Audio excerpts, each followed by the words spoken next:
Hi, how are you? How are you doing? I hope that you're doing super duper great. I hope that you are comfortable and cozy and ready to watch a video. Before I start, I just want to point out, just real quick, yes, I am wearing a Lumineers flannel. It's great. It's very warm. Yes, it's 80, 75 degrees outside when I'm filming right now, but I don't care. We're just gonna push through and it's gonna be great. Let's just get into it. Today we are going to be reviewing the highest rated books that I've read. This is very similar to reviewing the lowest rated books that I've read. So if you watched that video, then you know what's going on. But if you didn't, I'll just catch you up real quick. So we're gonna go over to my Goodreads, we're gonna go to my red shelf, and we're gonna sort it by highest to lowest. Was that descending order? I don't know. Let's do it. It's gonna be great. We're gonna see if I agree or disagree. Maybe I'm gonna be real mad at everyone. Who knows? Who knows? I certainly don't. Ooh, okay, before I do that, let's make some guesses. Okay, we're gonna guess what the highest rated books are gonna be. So something that we talked about in my last video, by nature of how Goodreads works, books that have been read less are automatically going to be lower on the list because they have less reviews to go off of. We could see that books that have more 3-star ratings are lower than books that have more 1-star ratings, but then also have a lot of other ratings going on. Does that make sense? So if one book has only 3 stars, and which is a good rating, but if that's the average, is like a 3, it's gonna be way lower than a book that has way more 1 stars than this book had 3 stars, but also has a way huge variety of readers and ratings, so it's gonna be higher up. If that makes sense, I don't know. But what that means for this video is that we're gonna have a lot more, the books at the top, I'm guessing are gonna be like the most read books. With that in mind, I am guessing we're gonna have lots of highly read series. No, I don't have any other predictions. I think it's just we're gonna have a lot of really popular series. So I'm guessing we're gonna see Hunger Games. I'm guessing we're going to see maybe Percy Jackson, things like that. There's another series I'm guessing we're gonna see, but we'll cross that bridge when we get there. Okay, but really I think it's gonna be a lot of YA. Let's get into it. Let's see if my predictions are correct. Why did I say correct like that? I don't know. Oh yeah, so the last time I was on Goodreads, I was doing the other video. So let's go ahead and flip it over to highest ratings. Interesting! Okay. Wow, so the first book is A Court of Mist and Fury by Sarah J. Maas. Wow. I did not think this was going to be the first book. Okay, let's get into it. So this has a 4.62 rating and it has 300,000 people have rated this book. That's a huge number. Huge number. Okay. Wow. I did not think this was going to be the top. So this is the sequel in the Court of Thorns and Roses series by Miss Sarah J. Maas. So she really has a huge readership, and now that I think about it, it doesn't surprise me that it's up on here. It just surprises me that it's the very top book. As you'll see, I rated this 5 stars. I loved this book, and I was gonna say that now I don't like it as much, but no, I think this is pure serotonin for me. I think this book is just so fun. God, addicting, and you just have to binge this book. I've read it twice, so you'll see if we go to my review, my first review. Hello, I just came here to say, oh my god, best sequel ever, question mark, exclamation point, it is, I've decided. Oh my god, I love Feyre, oh my god, I love Rysand, oh my god, I hate Tamlin. It's none of these. I love that Feyre wasn't just fine and dandy after what happened during the last book. I still stand by that. Also, Jet Keeley, I think it's also just everything about Rysand is amazing. So steamy, all caps. Holy cow, how am I supposed to read another book now? Yeah, okay, so let's talk about I do love that Feyre struggled after the first book and the second book, because I think a lot of times less so now, but more when like dystopian was really big in YA, we saw these characters who would essentially go and murder a whole bunch of people because they had to, or like fought the big bad guy and stuff, and then are just like, I'm fine, and live their life. That's just not how it works. Like, you're gonna have the consequences after that, and you're gonna feel it, and it's gonna be bad. So I liked that, like, Feyre really struggled, and I still appreciate that. Okay, let's see what my reread thoughts were. It seems like maybe they were more thought out. I love this just as much as the first time I read it, if not even more, because I took more time reading it, and it made sure to read all the parts thoroughly, even the info dumpy parts. The only critique I have of this wonderful book is that I wish the world building was more present and that the magic system was more fleshed out. I felt like there were a tad too many loopholes and convenient endings. Yeah, but oh my god, I loved this. I just can't handle how much I love all of the characters and how much I really didn't love some characters. The character development is amazing and wonderful, and this is still a 5 out of 5 stars for me. Yeah. This book is just very much so one that I love. I think I really, really enjoy it. It's interesting because in my head, when I think of favorite books of all time, I rank them differently. So there's the books that I just had pure enjoyment while reading and loved every second of it, and flipping through the pages, and it is very stimming. That's very fun, and like the drama and the characters and the angst, like all of it's there, and I really, really enjoy it. And then there's books that I think are perfect, and there's books that I think are incredibly written and have a lot to say and change my worldview. Like, this didn't change my worldview, but that doesn't mean it's any less of 5 out of 5 stars. So, and I think that also points to, while we're doing these videos and discussing these books, you know, I think it's important to talk about how a star rating is very limited when it comes to books, and limited for anything, you know. Like I said, I have different 5 stars. 2 5-star books can mean completely different things to me. And in any of the stars, that it can mean different things, and that's fine. It's how it works. But I think we limit ourselves by just sticking to the 5 stars. And so I may not say a star rating when I review books, because I think I can be way more nuanced when I just talk about how I feel about them. You know, so I could talk about how much I loved this book. I loved Aquarius to Fury, and I still do. I think I always will. I'll always keep it. I'll probably reread it a whole bunch. I think it's just a great time. But, you know, there's issues, there's stereotypes, there's cliches. There's still a lot of things to talk about and critique within that book, but that doesn't mean it's any less of a 5 stars for me, basically. Aquarius to Fury, I feel like it's a pretty loved book. Overall, I think the average is a lot of people really like it. Do I need to give you a synopsis of what this book is about? I guess I could say the first book is kind of a Beauty and the Beast retelling. And then it gets less that. There we go. Let's move on. Okay. Ooh, we're here, aren't we? So the next book is Harry Potter and the Deathly Hallows. Wow, this has an average of a 4.62. It has 2 million, almost 3 million ratings on Goodreads.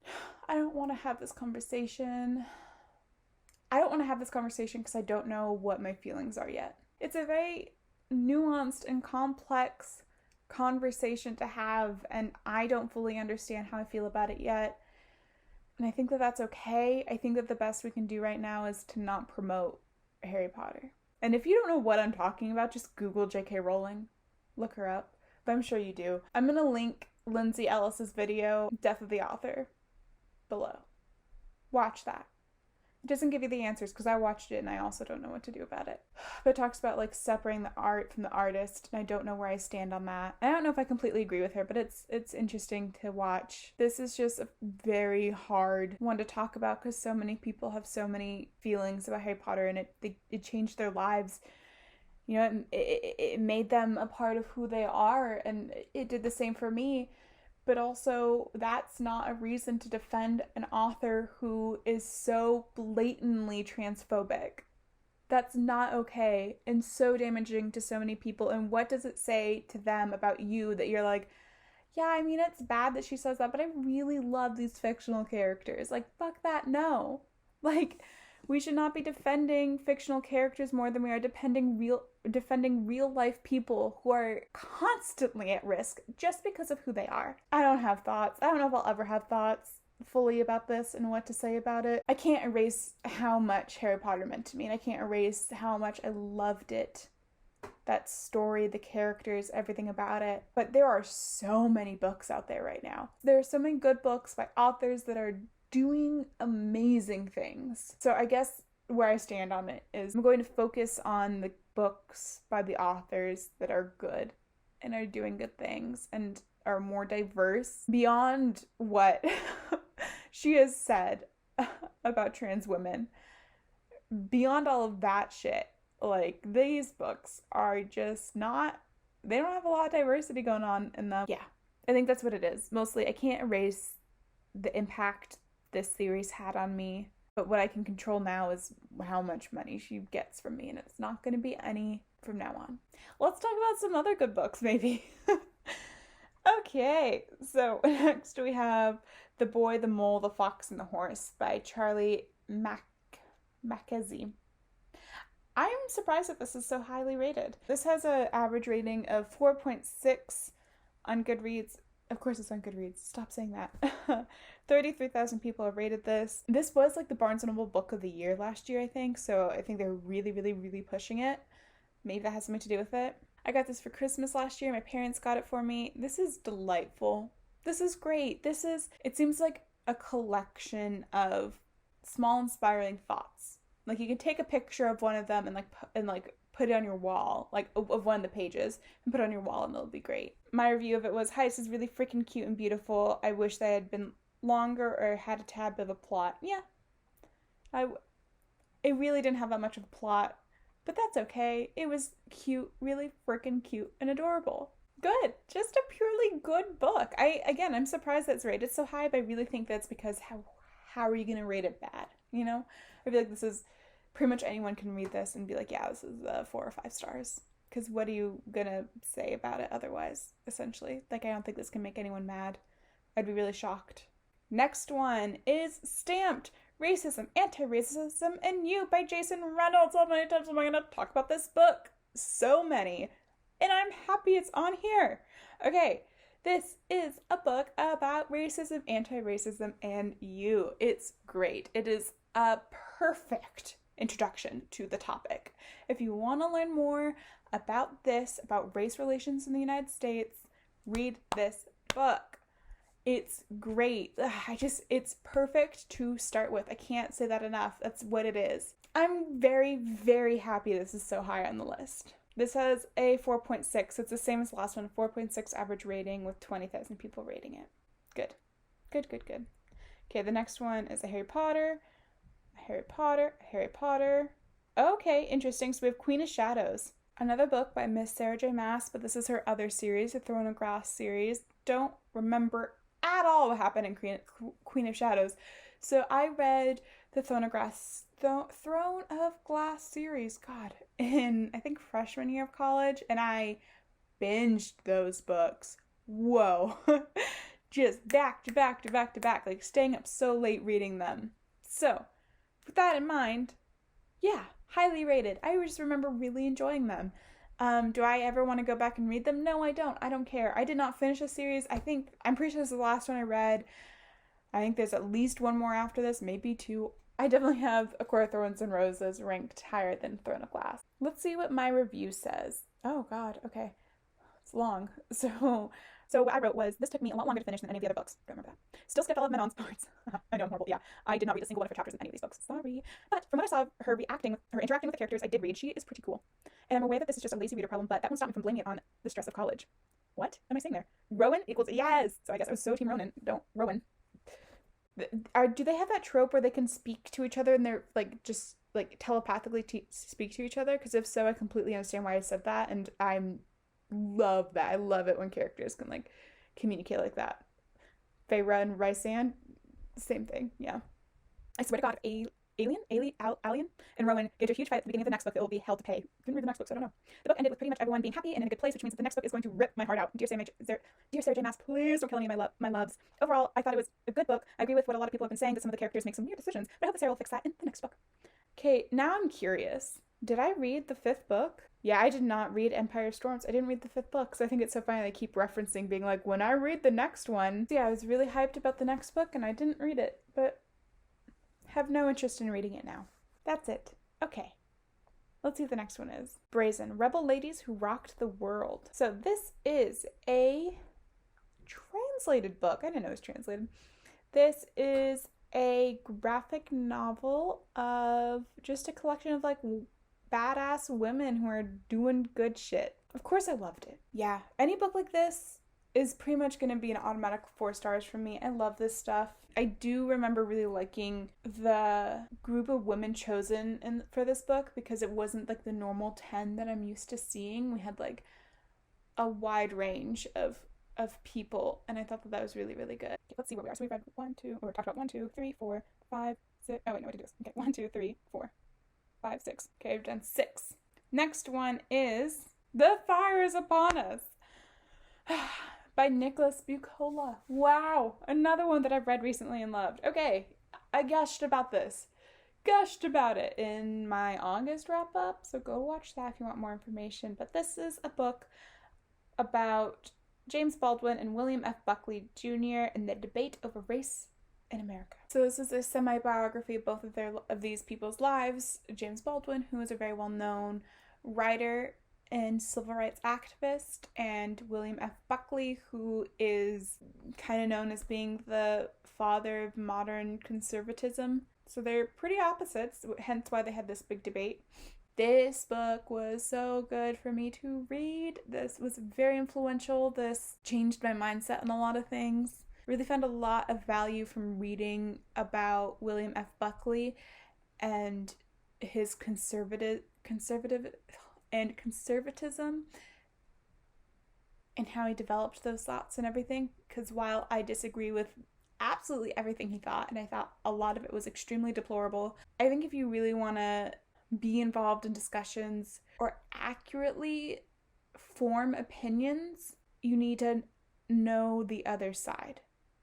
So I'm not saying you need to understand and agree with the other side, but it makes you a better debater. It makes you have like more well thought opinions if you look into the other side's reasonings. That way you can be like, well, that's bad because of X, Y, and Z, or you just understand it, because otherwise you're being like, you're wrong, I don't know why, but you are, essentially. And it is interesting because I do want to point out, so this has a 4.45 rating, average rating, with only 384 people reading it. So, like we talked about before, if a book is not read by a lot of people and a lot of the reviews are kind of like, medium, then it's going to be ranked a lot lower. This is a case where it did the opposite. It seems like the majority of people who read this rated it very high, and because of that, and because of a low readership, it's like bumped up. Just interesting to see. But yes, I'm glad this is on here. That makes me happy. Yay. Okay, next one is Being Human, an unrepentant memoir of a disability rights activist by Judith Heumann and Kristen Joyner. So this is a memoir of Judy Heumann, who I know in my real life. Sure. Yeah, I've known her my whole life. This is a really interesting read. I think Judy is an incredibly interesting person to just hear her talk and her story. She did a lot to fight for disability rights. So with that in mind, I would say if you're interested in activism and social justice and things like that, I definitely recommend reading this, looking at how other stuff's going on and knowing these names of people that are doing really important stuff in different sectors. And this was good. This was great. I rated it 5 stars. I think it deserves it. I had a 4.54 rating. The next book we're going to talk about is Heartstopper Volume 1 by Alice Oseman. We got a lot of recent reads on here. Wow. So this is a graphic novel about 2 very cute boys in high school. It's in England, so it's not high school. It's, what is it, second? I don't remember what they call their school system, but the equivalent of high school, and they fall in love, and it's cute. And, well, I don't know that they fall in love, but they, like, start a thing, and it's just adorable and fun and cute and great. So, just serotonin and dopamine, it's just adorable. I enjoyed it. This was a good time. This is a 4.53 average rating. Next one is Saga Volume 2. This is surprising. So this is a very popular sci-fi saga, graphic novel. Are they graphic novels? Are they comics? One of those. Written by Brian K. Vaughan and illustrated by Fiona Staples. Incredibly popular. If you've been anywhere on bookish internet, you will have heard of this. I think this has been really, this came out in 2013. I've been hearing people talk about it, I think since I started watching BookTube. I only read this year. I thought it was fine. I don't have lots of feelings about it. I don't know if I'll like finish the series ever, but I thought it was good. If you like sci-fi, read this. Yeah, there we go. Okay, the next book I have is Dear, oh, I looked this up before, Dear Ajiwella, or Feminist, sorry, Ajiwelli. Ajiwelli? Ajiwelli? I looked this up before and I said it so good, I'm gonna wrap up. Dear Ajiwelli. Dear Ajiwelli, sorry if that's wrong, or Feminist Manifesto and 15 Suggestions by Chimamanda Ngozi Adichie. I talked about how much I loved this before, and I love that it's so high on this list. So it has a 4.52 average rating. 55,000 people have rated it. I think this is spectacular. I think it absolutely belongs to be all the way up here. This is great. It's a really good feminist manifesto. I feel like it's super teeny tiny, super teeny tiny. I'm sure it's under like 100 pages, and it's short, so it's like only about like this big, or smaller, this big, then super teeny tiny. I feel like I had a lot of actionable steps in this book, so it was like, this is what you should be doing. It's all about, so the idea is that this is a letter that she wrote to her friend who just had a little baby girl, and her friend was like, how do I raise my girl to be a feminist? And this is what she wrote. And so it's basically like how to raise feminists, and also how to be a feminist yourself, and things like that. So great, good, loved this, happy it's on here. Okay, and the last book we're going to talk about is The Hate You Give by Angie Thomas. This is a great book. Okay, it has a 4.52 average rating. 500,000 people have read it. Incredibly popular. This book is about police brutality. So this book follows Star, who is in a car with her friend. They get pulled over by the police, and she watches him get shot and killed by the police. And then it follows the implications after that. This is amazing and mandatory reading. It should be. Oh my god, I'm pretty sure that some teachers are teaching this in their classes, English classes, but yes, I love that. And it should be, and I wish that I had read it in high school. I mean, it wasn't out then, but I love that that's a thing that's happening. Everyone should read it. Please, if you haven't read it and you're watching this video, go read it.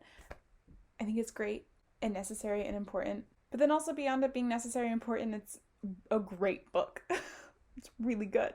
Okay, yeah, what a good one to end on. That's it. That's all the books I'm going to talk about. I really enjoyed making this video. Definitely enjoyed it more than the lower ones because I didn't have as much to say with them, but I had thoughts on all of these books, which makes sense. Yeah, this was really interesting. I think so let's talk about my predictions. I predicted that it would be YA series. I was right. We had Harry Potter, we had both A Court of Thorns and Roses and Throne of Glass. I was surprised that we had so many social justice-y based ones, but surprised in a good way. I'm happy. I'm so happy. And it's complete. I bet you $1,000 if I'd recorded this video in May, they would not have been up there. I think this is absolutely in response to the increase in discussion around Black Lives Matter, and in response to the police brutality that that there just seemed to be a whole bunch of in June, devastatingly, like the death of George Floyd and Breonna Taylor and everyone else. So I think because of that, we saw a huge uptick in a lot of people picking up and reading books about race in America, which I think is amazing. But I just want to say, if you did that, great, good job. Do not stop. It does not, just because June is over, does not mean that we're done talking about this, and does not mean that it does not mean that anything has changed, because nothing has yet. We need to keep educating ourselves and being aware and looking out for these instances. So I love that these books were up there. I think that says a lot, but again, don't let those be the last books that you read about race in America. Interesting note to end on, but there we go, we're ending on it. I really enjoyed making this video. I think it was really interesting to see the trends. I'm surprised that Percy Jackson wasn't up there. I'm surprised that The Hunger Games wasn't up there. Thanks for watching. I hope you enjoyed it as much as I did. Go and click the card up here if you didn't watch the first video where I talked about my lowest rated books. I think maybe I'll make a part 2 of that one to try to get to some more books I actually have thoughts on. We'll see. Maybe I'll make it a part 2 of this. I enjoyed this one. We'll see. Anyway, I hope you enjoyed that regardless. And I'll see you again soon. Bye. Wow, I'm realizing that I really look like a lumberjack today. Just really representing the University of Puget Sound loggers. Once a logger, always a logger. Hack, hack, chop, chop, all that good stuff. Okay, bye.